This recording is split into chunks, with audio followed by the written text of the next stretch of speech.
Welcome to कीर्तिमान academy official. आसमां छूने की चाह, हर कदम एक नई राह। डियर स्टूडेंट, हम आप सभी के लिए अक्टूबर 2023 के पूरे महीने का कुरुक्षेत्र के कलेक्शन यानी जितने सार संग्रह उसको लेकर के आए हैं। एक ही वीडियो में पूरा कुरुक्षेत्र आज आपका कंप्लीट होगा। चूँकि आपकी जो सीरीज जा रही कुरुक्षेत्र अलग हम दे रहे हैं, योजना अलग और विज्ञान प्रगति अलग। हमारे जितने यूपीएससी या यूपीपीएससी की तैयारी करने वाले विद्यार्थी हैं वो जानते हैं इस बात को कि बिना योजना कुरुक्षेत्र और विज्ञान प्रगति के पढ़े आपका कल्याण हो ही नहीं सकता। क्योंकि जिन बच्चों को खास तौर पर निबंध लिखना है, एक समरी लिखनी है, वो इसके बगैर एक अच्छा कॉन्सेप्ट डेवलप नहीं कर सकते। अनिवार्य तौर पर आप पढ़ते हैं, लेकिन आरओ के एग्ज़ाम में आपके पास समय कम है। आपका समय बचाने के उद्देश्य से ही हमने ये सीरीज आपके लिए स्टार्ट कर रखी है, ताकि कुछ ही मिनट में आप पूरे महीने के कुरुक्षेत्र को कंप्लीट कर सकें। इससे आपका समय और पैसा दोनों की बचत हो रही है। उम्मीद इसका लाभ आप सारे विद्यार्थी अच्छे से उठा रहे हो। पिछली सीरीज में आप लोगों ने जिस उत्साह के साथ वीडियो को लाइक किया है, उससे मेरा उत्साह और बढ़ा हुआ है। इस नाते बच्चों, आज की इस सीरीज को पिछली बार हमने कई पार्ट में दिया था। आप सबका कहना था कि एक पार्ट होगा तो आप आराम से सुन पाएंगे। तो आज का वो पार्ट कुरुक्षेत्र का लेके हाजिर हूँ। इसके बाद योजना और विज्ञान प्रगति आपकी सीरीज जाएगी। ये आपके आरओ ही नहीं, आगामी 2024 में जो आपके यूपीएससी और यूपीपीएससी के हैं उन एग्ज़ाम में भी बहुत यूजफुल होगा। क्योंकि पीछे के कम से कम 6 महीने का इनका अध्ययन होना जरूरी है। सबसे खास बात यह है कि भारत सरकार के प्रकाशन हैं, यानी जहां पर दी गई एक एक सूचना अक्षर से सत्य होती है और इसी के बेस पर आपका करंट अफेयर्स इत्यादि आपका तैयार होता है। आइए देरी किए बगैर शुरुआत करते हैं अक्टूबर 2023 के कुरुक्षेत्र के इस अंक के महत्वपूर्ण पॉइंट को कवर करता हुआ सीरीज। कुरुक्षेत्र में पहला पॉइंट हमने लिया है हरित एवं स्वच्छ ग्रामीण भारत। हरित एवं स्वच्छ ग्रामीण भारत, इसमें पहला पॉइंट आपके सामने आ चुका है। पंचायती राज मंत्रालय MOPR का दृष्टिकोण क्या है? बढ़िया, संपूर्ण सरकार और संपूर्ण समाज। अगला पॉइंट, 17 SDG का स्थानीयकरण कर कितने विषयों में समाहित किया गया है? आंसर है 9। अगला, भारत की बड़ी जल विद्युत परियोजनाओं को छोड़कर कुल स्थापित नवीकरणीय ऊर्जा क्षमता कितने गीगावाट को पार कर गई है? तो ये है 100 गीगावाट, एक इंपॉर्टेंट पॉइंट। नेक्स्ट देखिए, भारत स्थापित नवीनीकृत ऊर्जा क्षमता के मामले में दुनिया में किस स्थान पर है? तो चौथे स्थान पर है। ये वेरी इंपॉर्टेंट पॉइंट है, इसे तैयार जरूर रखना। अगला भी ध्यान से देखो, सौर ऊर्जा उत्पादन में भारत का विश्व में स्थान कौन सा है? तो ये 5वां। दोनों तथ्य याद रखना। अगर आएगा नवीनीकृत ऊर्जा क्षमता के मामले में चौथे नंबर पर, सौर ऊर्जा के मामले में हम पूरी दुनिया में 5वें नंबर पर हैं। वहीं पे तीसरा पॉइंट देखिए, कितने महत्वपूर्ण तथ्यों को देखो कुरुक्षेत्र में दिया गया।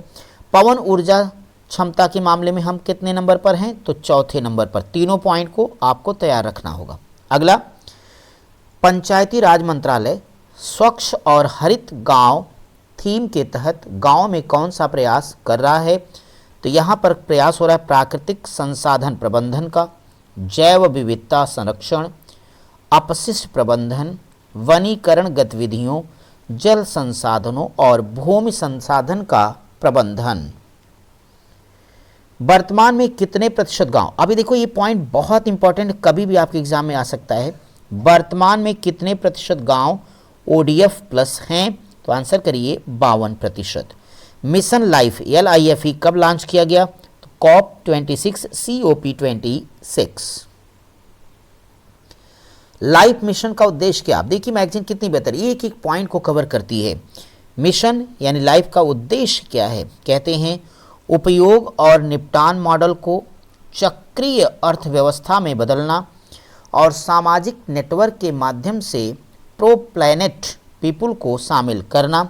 नेक्स्ट है मिशन LIFE यानी लाइफ का बल किस बात पर है? तो सर्कुलर अर्थव्यवस्था को बढ़ावा देना।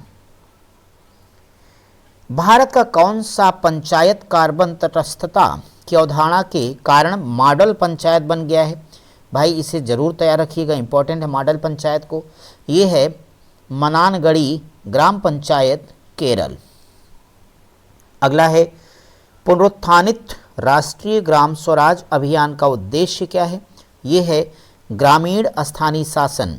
ग्रामीण स्थानीय शासन के लिए संस्थाओं की क्षमताओं को मजबूत करना। आइए कुरुक्षेत्र के अंक में हरित विकास से जुड़े हुए तथ्यों पर गौर करते हैं। पहला कहता है, किस विकास की संकल्पना सतत विकास को प्राप्त करने के साधन के रूप में की गई? तो ये है हरित विकास। नेक्स्ट है, एक हरित गांव को किस रूप में परिभाषित किया गया है? तो कहेंगे आप स्वच्छ ऊर्जा, पर्याप्त पानी, बुनियादी शिक्षा, अच्छी स्वास्थ्य सेवा, हाइजीनिक स्वच्छता तक पहुंच के रूप में। नेक्स्ट है, नई ग्राम पंचायत विकास योजना यानी जीपीडीपी का आदर्श वाक्य, कोई भी पीछे ना रहे। अगला है, एक हरित गांव के क्या क्या लाभ हैं? तो कहता पानी की मांग में 20 से 30% की कमी है, कम बिजली मांग है, ठोस कचरे का बेहतर प्रबंधन है। नवीकरणीय ऊर्जा क्षेत्र ने पिछले वर्ष वैश्विक स्तर पर कितने लाख लोगों को रोजगार दिया? तो आश्चर्य होगा, आपको पता चला 70 लाख लोगों को रोजगार मिला है। महत्वपूर्ण बात। अगला पॉइंट है, समग्र स्थापित नवीकरणीय ऊर्जा क्षमता के मामले में भारत का कौन सा स्थान वर्तमान में? तो ये है चौथा। सटीक सिंचाई प्रणाली तकनीकी का क्या है? ये किसानों को पानी के उपयोग को अनुकूलित करने और फसल की उपज में सुधार करने में सक्षम बनाना। सोलर ट्रैप लाइट क्या है? यह कीट नियंत्रक उपकरण है जो रासायनिक कीटनाशकों की जगह इस्तेमाल होता है। अगला है, किस प्रकार की चारा प्रणाली घरों में मवेशियों के लिए उच्च प्रोटीन चारा उगाने में सक्षम बनाती है? तो सौर हाइड्रोपोनिक। 17 जून 2018 को नीति आयोग की गवर्निंग काउंसिल द्वारा किस राज्य में मुख्यमंत्रियों और नीति आयोग के सदस्यों वाले एक उप समूह का गठन किया गया? तो राज्यों में है मध्य प्रदेश, आंध्र प्रदेश, बिहार, उत्तर प्रदेश, गुजरात, पश्चिम बंगाल, सिक्किम। सिक्किम राज्य की राजधानी क्या होगी? कमेंट बॉक्स में हमें बताइए। नेक्स्ट पॉइंट देखिए तब तक, एकीकृत वाटरशेड विकास कार्यक्रम का उद्देश्य क्या है? एकीकृत वाटरशेड विकास कार्यक्रम का उद्देश्य कहते हैं मृदा जल और वनस्पति आवरण जैसे नष्ट हुए प्राकृतिक संसाधनों का दोहन, संरक्षण और विकास करके वाटरशेड में पारिस्थितिकीय संतुलन को बहाल करना। अगला पॉइंट है, पर्यावरण, वन और जलवायु परिवर्तन मंत्रालय ने 27 जून 2023 को कौन सा मसौदा जारी किया? तो यह green credit programme implementation rules 2023। Green credit programme के तहत पहचाने गए क्षेत्र कौन कौन से हैं? तो आपका है वृक्षारोपण, वायु प्रदूषण में कमी, जल संरक्षण, मैंग्रोव संरक्षण और पुनर्स्थापना, सतत कृषि, इको मार्क लेवलिंग, अपशिष्ट प्रबंधन, टिकाऊ निर्माण, बुनियादी ढांचा। अगला हरियाली ग्रीन विलेज पहल क्या है? महिलाओं के, खास बात है, महिलाओं के नेतृत्व वाली नीति, बाजार प्रौद्योगिकी, वित्तीय और सामाजिक ढांचा। हरित राजमार्ग नीति कब लागू हुई? तो याद रखना 2015, इस पॉइंट को तैयार रखिएगा। अगला है, हरित राजमार्ग नीति 2015 किस मंत्रालय के द्वारा आरंभ की गई? तो सड़क परिवहन और राजमार्ग मंत्रालय। सवाल है कि हरित राजमार्ग नीति का उद्देश्य क्या है? तो यह समुदाय, किसानों, निजी क्षेत्र, गैर सरकारी संगठन और सरकारी भागीदारों के साथ राजमार्ग गलियारों के हरितकरण को बढ़ावा देना। इस नीति के अनुसार सभी राजमार्ग परियोजनाओं की कुल परियोजना लागत का कितना प्रतिशत वृक्षारोपण और उसके रख रखाव के लिए अलग रखा जाएगा? तो आंसर होगा 1%। कितना भाई? 1%। चलिए आगे बढ़ते हैं हम लोग। अगला पॉइंट देखेंगे, हरित गांव से जुड़े हुए योजना यानी कुरुक्षेत्र के अंतर्गत कौन कौन से महत्वपूर्ण पॉइंट दिए गए हैं। आइए पहला देखते हैं, SDG 5 क्या है? स्वच्छ और हरित गांव है। आप इसे जरूर तैयार रखेंगे। अगला, वृक्षारोपण, जैविक खेती, गांव के पारिस्थितिकी तंत्र और जैव विविधता के संरक्षण और नवीकरणीय ऊर्जा स्रोत को बढ़ावा देने वाली पहल किस गांव की विशेषता है? तो ये है हरित गांव। स्वच्छ और हरित गांव की अवधारणा में शामिल क्या क्या है? तो इसमें खुले में शौच से मुक्त गांव, साफ और हरे भरे स्कूल, आंगनवाड़ी, ठोस अपशिष्ट का वैज्ञानिक तरीकों का प्रबंधन, वेस्ट वाटर मैनेजमेंट, किफ़ायती और स्वच्छ ऊर्जा, पौधरोपण, जैविक खेती, रसायनों का प्रयोग घटाना। मई 2023 तक हमारे देश में लगभग कितने लाख गांवों ने खुद को ODF प्लस घोषित किया? तो ये हैं 3 लाख। ये ODF प्लस वाला मोस्ट इम्पॉर्टेंट है। आप सब लोगों को पता है कि वर्तमान मोदी सरकार ने खास तौर पे शौचालयों पर विशेष तौर पर ध्यान दे रखा था। एक अभियान चलाया गया और स्वच्छ भारत के विकास में बड़ा योगदान रहा इसका। आप लोगों को एक बात जानकारी यहाँ देता चलूँ कि अगर पूछा जाएगा कि शौचालय दिवस कब मनाया जाता है तो आपको आंसर करना है 19 नवंबर। शौचालय दिवस कब है? 19 नवंबर है। चलिए आगे देखते हैं। किस अभियान के द्वारा गंदे पानी के प्रबंधन के लिए लगभग 22 लाख सौक्टिक सामुदायिक और घरेलू गड्ढे बनाए गए हैं? तो इसका नाम है सुजलाम। अगला है पेयजल और स्वच्छता विभाग ने सुजलाम 1.0, 2.0 के बाद मई 2023 में कौन सा अभियान लॉन्च किया? ये है सुजलाम 3.0। अब देखो अगला मोस्ट इंपॉर्टेंट भाई, आप अपने एग्जाम के लिए देखो, देश का पहला हरित गांव। क्या बात है, देश का पहला हरित गांव। तो आंसर होगा खोनोमा, नागालैंड। नेक्स्ट है 22 अप्रैल 2023 को श्रीनगर की डल स्थित कौन सा गांव हरित ग्राम घोषित किया गया? तो यह है सोफिया गांव। अगला है भारत का कौन सा गांव इको फार्मिंग, ऑर्गेनिक फार्मिंग में सराहनीय कार्य किया? तो ये कोडिया गांव बिहार का है। ग्रीन इंडिया मिशन, फिर very important question, green India mission किस वर्ष शुरू हुआ? 2014 में। अगला हरित ग्राम रेटिंग सिस्टम किसके द्वारा स्थापित किया गया है? ये है confederation of Indian industry. Next हमारे पास है नेचुरल रिसोर्सेज डिफेंस काउंसिल और सेल्फ एम्प्लॉयड पीमेन एसोसिएशन नवीन और नवीकरणीय ऊर्जा मंत्रालय के साथ मिलकर कौन सा मुहिम चला रहे हैं? हरियाली green village, Haryani green village. आइए हम जरा अगले पॉइंट के बारे में डिस्कस करेंगे, जहां पर आपको देखने को मिलेगा कृषि पारिस्थितिकीय दृष्टिकोण। कृषि पारिस्थितिकी दृष्टिकोण में कुरुक्षेत्र की संघ में बहुत कुछ महत्वपूर्ण आप सबको दिया गया है। तो आइए उन सभी चीज़ों को एक साथ हमारे साथ में देखिए। कहता है ये बहुत इंपॉर्टेंट है, हमारे सारे के सारे विद्यार्थी चाहे यूपीएससी यूपीपीएससी के हों, आरओ को तैयार रखना ही है। देश की लगभग कितनी प्रतिशत आबादी गाँव में निवास करती है? तो ये है 65%। और ये आंसर कमेंट बॉक्स में कमेंट कीजिए। अगला है भारत की कितनी प्रतिशत आबादी आजीविका हेतु तो आज भी कृषि पर निर्भर है? तो आंसर है 47%। दोनों महत्वपूर्ण तथ्य। तीसरा बड़ा मजेदार सवाल आया, भारत में लगभग कितने गांव हैं? क्या बात है, 6,40,000 गांव हैं। तो 6,40,000 गांव। अगला है भारत की आबादी 2011 में, भारत की ग्रामीण आबादी 2011 में कितनी? तो 83.3 करोड़। ग्रामीण महिलाओं की कार्यबल भागीदारी 2011-12 में कितनी थी? 24.8%। 2020-21 के दौरान ग्रामीण महिलाओं की कार्यबल भागीदारी कितनी? 27.7%। ग्राम पंचायत विकास योजना के सहयोग से ग्रामीण पारिस्थितिकीय तंत्र में परिवर्तन लाने के लिए पंचायती राज मंत्रालय द्वारा अपनाए गए 9 विषयों में से 5वां कौन है? स्वच्छ और हरित गांव। स्वच्छ गांव, हरित गांव कितने थीम हैं? तो 10 थीम है। ये 10 थीम कौन कौन सी हैं? देखो, स्वच्छ गांव, हरित गांव के 10 थीम ध्यान से देख लीजिए भाई। इसको अगर कौन कौन सा सही कोट करने में प्रश्न आ गया तो आपके लिए परेशानी हो जाएगी, तो इसे अच्छे से तैयार करिए। ये 10 थीम कौन सी? ध्यान से सुनो।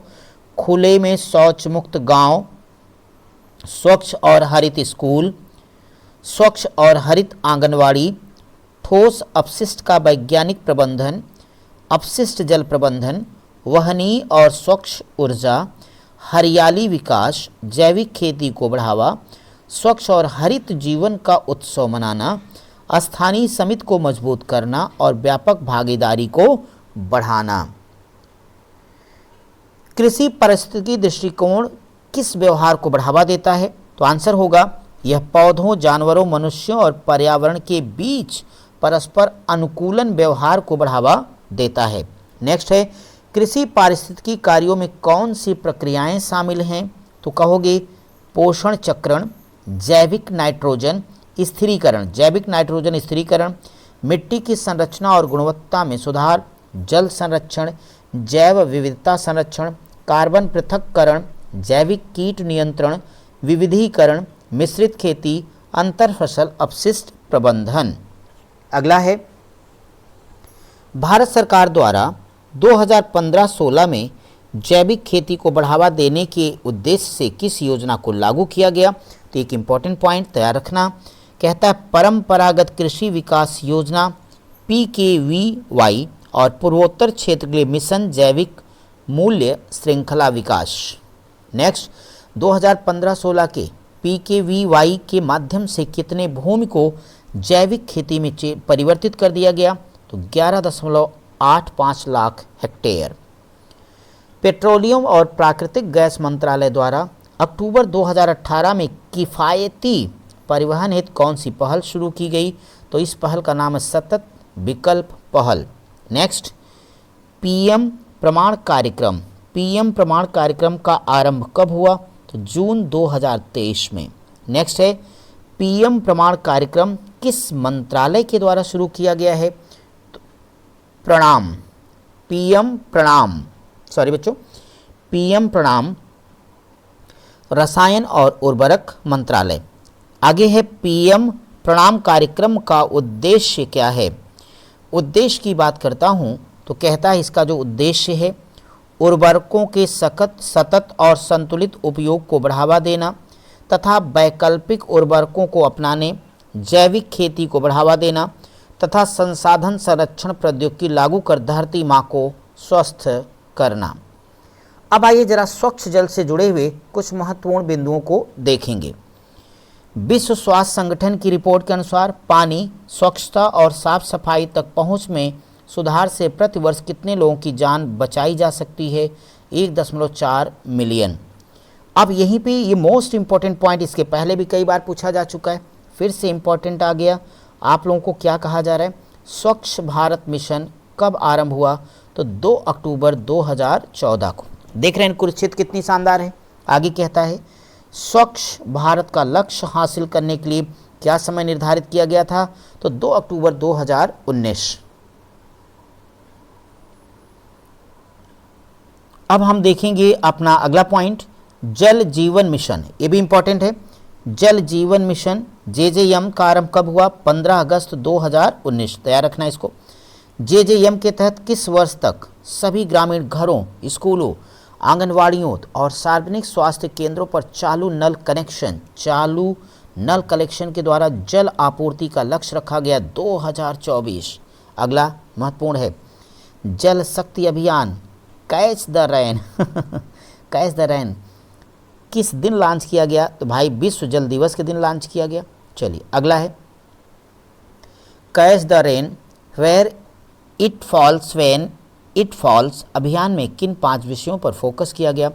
वर्षा जल संचयन पर, जल संरक्षण, सभी जिलों में जल शक्ति केंद्र स्थापित करना, गहन वनीकरण, जागरूकता सृजन, सभी जल निकायों की गणना। आइए कुरुक्षेत्र के इस अंक में सौर ग्राम योजना से जुड़े हुए तथ्यों पर अब गौर करेंगे। भारत किस वर्ष तक नेट जीरो का लक्ष्य प्राप्त करेगा? 2070। भारत द्वारा अगस्त 2023 तक कितना गीगावाट रूफटॉप सोलर स्थापित किया गया? तो ये है 11 गीगावाट। 11 गीगावाट। अगला हमारे पास में है, उत्तराखंड और झारखंड राज्य द्वारा अपनी अपनी सौर नीतियों के तहत कितने सौर गांवों के विकास का लक्ष्य है? तो ये है 1000 गांव। नेक्स्ट है, संयुक्त राष्ट्र विकास कार्यक्रम के किस रूपरेखा के अनुसार बिजली तक पहुंच होना एक आवश्यकता है? ये है एनर्जी प्लस। नेक्स्ट है, मई 2023 तक राज्यों में कुल कितने घरों का विद्युतीकरण हुआ? तो 2.86 करोड़ घर। आइए कुरुक्षेत्र के इस एपिसोड में लास्ट पॉइंट पर डिस्कस करेंगे, जहां कृषि अपशिष्ट प्रबंधन से जुड़े हुए महत्वपूर्ण तथ्यों पर एक नज़र देखा जाए। भारत में पराली का नाम सुना होगा, बड़ी महत्वपूर्ण समस्या है। तो भारत में पराली जलाने की समस्या किन राज्यों में गंभीर बन गई है? तो नाम है पंजाब, हरियाणा, उत्तर प्रदेश, राजस्थान और दिल्ली। उत्तर भारत में पराली जलाने की समस्या मुख्य रूप से किस महीने में होती है या किन महीनों में? अक्टूबर से दिसंबर। पराली जलाने की समस्या का मुख्य कारण क्या है? तो ये है खरीफ फसलों की कटाई उपरांत रबी फसलों की बुआई हेतु खेतों की तैयारी, खेतों में बढ़ता मशीनीकरण तथा दुधारू व मालवाहक पशुओं की घटती संख्या। अब देखो कितना महत्वपूर्ण, अगला इसे इंपॉर्टेंट रखना। 1 टन, ठीक है, फसल अवशेषों को जलाने पर कितना कार्बन मोनोऑक्साइड और कार्बन डाइऑक्साइड, सोचो स्वास्थ्य के लिए कितना नुकसानदायक है। अगर 1 टन फसल के अवशेषों को जलाएंगे तो कार्बन मोनोऑक्साइड हमें 60 किलोग्राम मिलेगा और कार्बन डाइऑक्साइड 1460 किलोग्राम मिलेगा। नेक्स्ट है, फसल अवशेषों का उपयोग किस में किया जाता है? तो मृदा स्वास्थ्य सुधार, प्रदूषण नियंत्रण, उत्पादकता में वृद्धि, टिकाऊ खेती। नेक्स्ट हमारे पास है Indonesia, Nepal, Thailand, Malaysia, Philippines, Nigeria में फसल अवशेषों का उपयोग किस रूप में होता है? तो ऊर्जा स्रोत के रूप में। अगला है फिलीपींस, इजराइल, चीन। भारत में फसल अवशेष का प्रबंधन किस रूप में? तो ये है कंपोस्टिंग्स, हाँ, तो कंपोस्टिंग्स, ठीक है। चलिए नेक्स्ट, बायोमास के पायरोलिसिस प्रक्रिया के माध्यम से प्राप्त कार्बन युक्त उत्पादन क्या कहलाता है? तो ये है बायोचार कहलाता है। तो डियर स्टूडेंट्स, ये आज का कुरुक्षेत्र का आपका अंक रहा। कुरुक्षेत्र के इस अंक में हमने पूरे अक्टूबर 2023 में जितने भी महत्वपूर्ण पॉइंट थे, आपका समय बचाने के लिए हमने वो सारे पॉइंट आपके साथ में डिस्कस किया है। उम्मीद है कि आप सबको ये क्लास बहुत पसंद आएगी, और अगर पसंद आ रही तो ज़रा कमेंट करके हमें ज़रूर बताइएगा। और अब हम अक्टूबर 2023 के योजना अंक में आपसे मिलते हैं।